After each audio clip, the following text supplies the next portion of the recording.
Inside a Dog, page 33. Belonging to the house. She's waiting at the threshold of the kitchen, just beyond underfoot. Somehow Pump knows precisely where out of the kitchen is. Here she sprawls. When I bring food to the table, she ducks in to retrieve the kitchen fallings. At the table, she gets a little of everything, and she'll at least entertain even the most unlikely offering, if only to loll it around in her mouth before unceremoniously depositing it on the ground.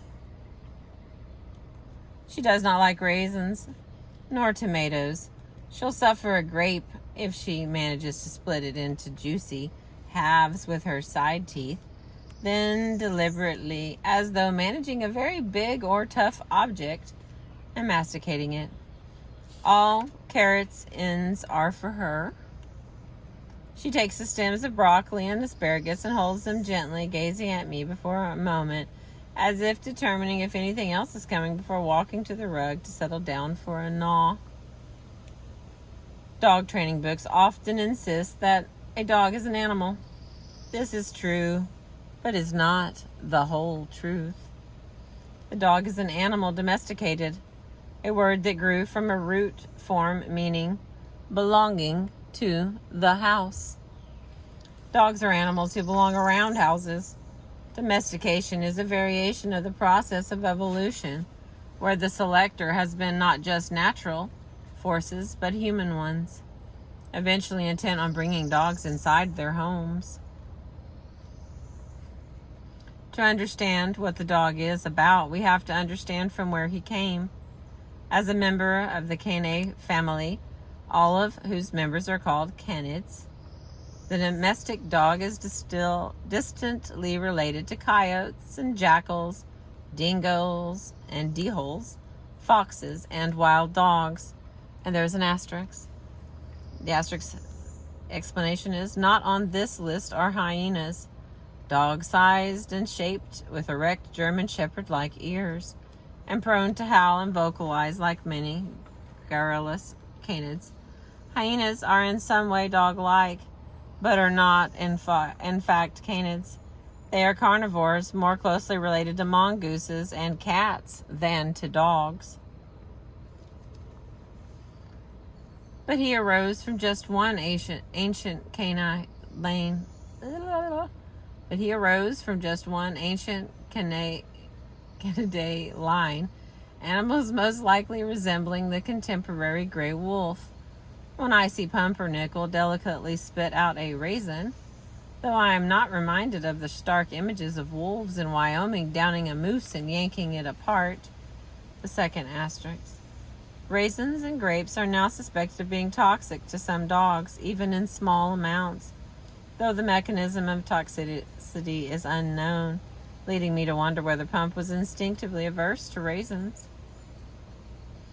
The existence of an animal who will patiently wait at the kitchen door and then ponderously consider a carrot stick seems at first glance irreconcilably with that of an animal whose primary allegiance is to himself, whose affiliations are fraught with tension and maintained by force. Carrot considerers arose out of moose killers through the second source, us, where nature blindly, uncaringly selects traits that lead to the survival of their bearers. Ancestral humans have also selected traits, physical features, and behaviors that have led not just to the survival, but to the omnipresence of the modern dog, Canis familiaris, among us. The animal's appearance, behavior, preferences, his interest in and attention to our attention, these are largely the result of domestication. Present-day dog is a well-designed creature. Only much of this design was utterly unintentional. How to make a dog. Step-by-step instructions. So you want to make a dog. There are just a few ingredients. You'll need wolves, humans, a little interaction, mutual tolerance, mix thoroughly and wait a few thousand years. Or if you're the Russian geneticist Dmitry Belyaev, you simply find a group of captive foxes and start selectively breeding them. In 1959, Belyaev began a project that has greatly informed our best guesses as to what we believe the earliest steps of domestication were. Instead of observing dogs and extrapolating backward, he examined another social canid species and propagated them forward. The silver fox in Siberia in the mid-20th century was a small, wild animal that had become popular with the fur trade. Kept in pens, bred for their choice fur color, particularly long and soft, the fox was not tamed, but was captive. What Belyaev made of them, with a much reduced recipe, were not dogs, but were surprisingly close to dogs. Though Vulpes vulpes, the silver fox, is distantly related to wolves and dogs, it had never before been domesticated. Despite their evolutionary relatedness, no canids are fully domesticated other than dogs. Domestication doesn't happen spontaneously. What Belyaev showed was that it can happen quickly. Beginning with 130 foxes, he selectively chose and bred those that were the most tame, as he described it. What he really chose were those foxes that were the least fearful of or aggressive towards people. The foxes were caged, so aggression was minimal. Belyaev approached each cage and invited the fox to eat some food out of his hand. Some bit at him, some hid. Some took the food reluctantly. Others took the food and also let themselves be touched and petted without fleeing or snarling. Still, others accepted the food and even wagged and whimpered at the experimenter, inviting rather than discouraging interaction. These were the foxes Belyaev selected. By some normal variation in their genetic code, these animals were naturally calmer around people, even interested in people. None of them had been trained. All had the same minimal exposure to human caretakers, who fed them and cleaned their bedding for their short lives. These tame foxes were allowed to mate, and their young were tested the same way. The tamest of those were mated when they were old enough, and their young. Belyaev continued the work until his death, and the program has continued since. After 40 years, 3/4 of the population of foxes were of a class the researchers called domesticated elite, not just accepting contact with people, but drawn to it, whimpering to attract attention and sniffing and licking, as dogs do. He had created a domesticated fox. Later, genomic mapping has revealed that 40 genes now differ between Belyaev's tame foxes and the wild silver fox. Incredibly, by selecting for one behavioral trait, the genome of the animal was changed in half a century. And with that genetic change came a number of surprisingly familiar physical changes. Some of the later generation foxes have multicolored, piebald coats recognizable in dog mutts everywhere. They have floppy ears and tails that curl up and over their backs. Their heads are wider and their snouts are shorter. They are improbably cute. All these physical characteristics came along for the ride. Once a particular behavior was chosen and picked out, the behavior is not what affects the body. Instead, both are the common result of a gene or a set of genes. Single behaviors aren't dictated by genes, but they are made more or less likely by them. If someone's genetic makeup leads to having very high levels of a stress hormone, for instance, it doesn't mean that they will be stressed all the time, but it may mean that they have a lowered threshold for having the classic stress response, a raised heart rate and breathing rate, increased sweating, and so on. In some contexts where someone else doesn't have a stress response, Let's say this low threshold, a character screams at her dog for barreling into her at the dog park. Her screaming at the poor pup certainly is not genetically obliged. Genes don't know from dog parks or even pups. But her neurochemistry created from her genes facilitated happening when the situation presents itself. Adjust this a little bit.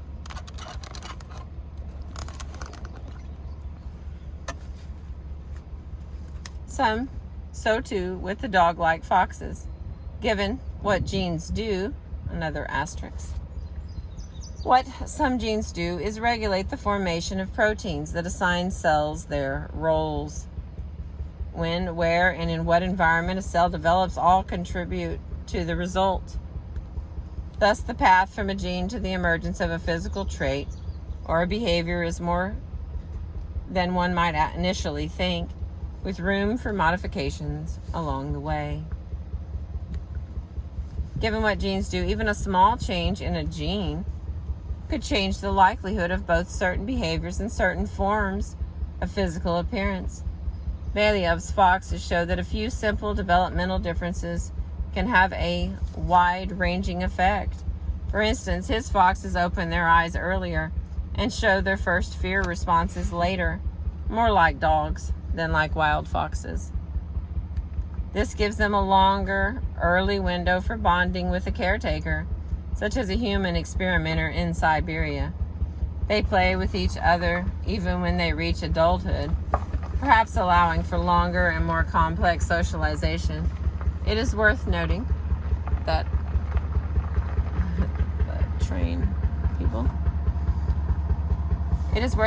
foxes diverged from wolves some 10 to 12 million years ago.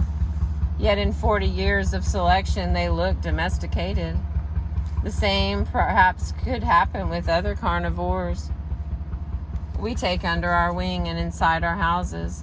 The genetic changes nudge them into being doggy. How wolves became dogs, page 38. Though we tend not to think about it, the history of the dogs, well, before you got your dog, bears more on what your dog is like than the particulars of his parentage. Their history begins with wolves. Wolves are dogs before the accoutrements. The coat of domestication makes dogs quite different creatures, however, and another asterisk. However, there is some debate over whether dogs should be considered a separate species from or a subspecies of wolves. There is even debate over whether the original Linnean classification scheme that demarcates species as a fundamental unit is still helpful or valid. Most researchers agree that describing wolves and dogs as separate species is the best current description. Although the two animals can interbreed, their typical mating habits, their social ecology, and the environments they live in are very, very different. The code of the domestication makes dogs quite different creatures. However, while a pet dog gone missing may not survive even a handful of days on his own, the anatomy, instinctual drive, and sociality of the wolf combine to make it very adaptable. These canids can be found in diverse environments in deserts, forests, and on ice. For the most part, wolves live in packs with one mating pair and from 4 up to 40 younger, usually related wolves. The pack works cooperatively, sharing tasks. Older wolves may help raise the youngest pups, and the whole group works together when hunting large prey. They are very territorial and spend a good amount of time demarcating and defending their borders. Inside some of these borders, tens of thousands of years ago, human beings began to appear. Homo sapiens, having outgrown his habilis and erectus forms, was becoming less nomadic and beginning to create settlements. Even before agriculture began, interactions between humans and wolves began. Just how those interactions played out is a source of speculation. One idea is that the humans' relatively fixed communities produced a large amount of waste, including food waste. Wolves, who will scavenge as well as hunt, would have quickly discovered this food source. The most brazen among them may have overcome any fear of these new, naked human animals and began feasting on the scraps pile. In this way, an accidental, natural selection of wolves who are less fearful of humans would have begun. Over time, humans would tolerate the wolves, maybe taking a few pups in as pets or in leaner times as meat. Generation by generation, the calmer wolves would have more success living on the edges of human society. Eventually, people would begin intentionally breeding those animals they particularly liked. This is the first step of domestication, a remaking of animals to our liking. With all species, this process typically occurs through a gradual association with humans, whereby successive generations become more and more tame and finally become distinct in behavior and body from their wild ancestors. Domestication is thus preceded by a kind of inadvertent selection of animals who are nearby, useful, or pleasing, allowing them to loiter on the edges of human society. The next step in this process involves more intention. Those animals who are less useful or liked are abandoned, destroyed, or deterred from hanging about with us.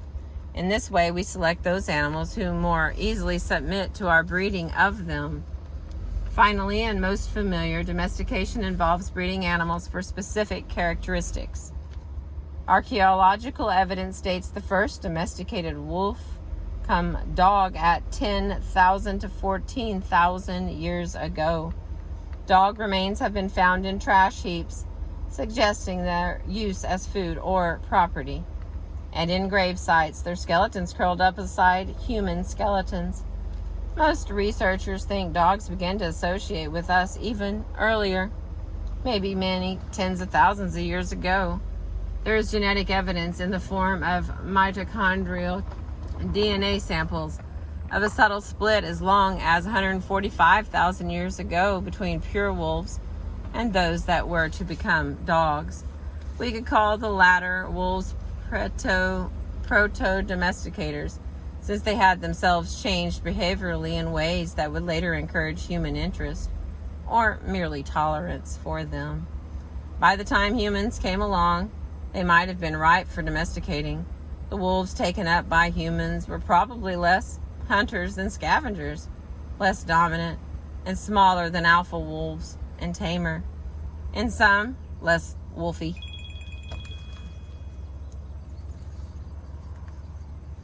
Whew.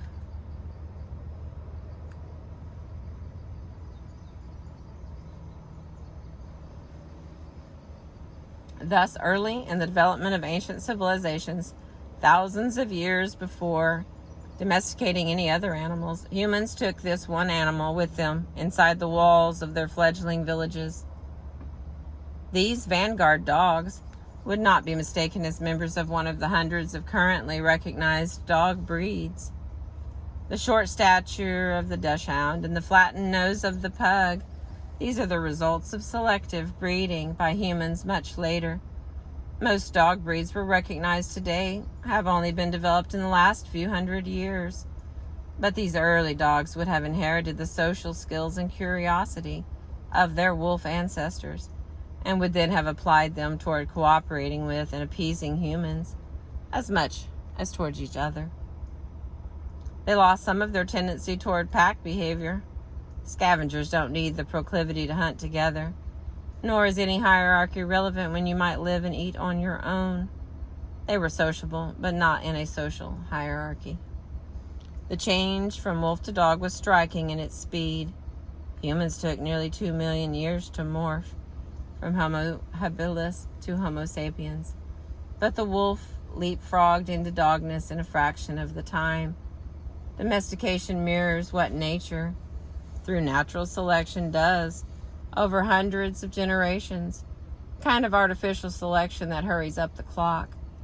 Dogs were the first domesticated animals, and in some ways the most surprising. Most domestic animals are not predators. A predator seems like an unwise choice to take into one's home. Not only would it be difficult to find provisions for a meat eater, one risks being seen as meat oneself. And though this might make them, and has made them, good hunting pals, their main role in the last 100 years has been to be a friend and a non-judgmental confidant, not a worker. But wolves do have features that made them terrific candidates for artificial selection. The process favors the social animal who is behaviorally flexible, able to adjust its behavior in different settings. Wolves are born into a pack, but only stay until they are a few years old. Then they leave and find a mate, create a new pack, or join an already existing pack. This kind of flexibility to changing status and roles is well suited to dealing with the new social units that include humans. Within a pack or moving between packs, wolves would need to be attentive to the behavior of pack mates, just as dogs will need to be attentive to their keepers and sensitive to their behavior. Those early wolf-dog meetings, early human settlers, would not have benefited the humans much, so they must have been valued for some other reason, save for their companionship. The openness of these canids allowed them to adjust to a new pack, one that would include animals of an entirely different species. Thank you for listening.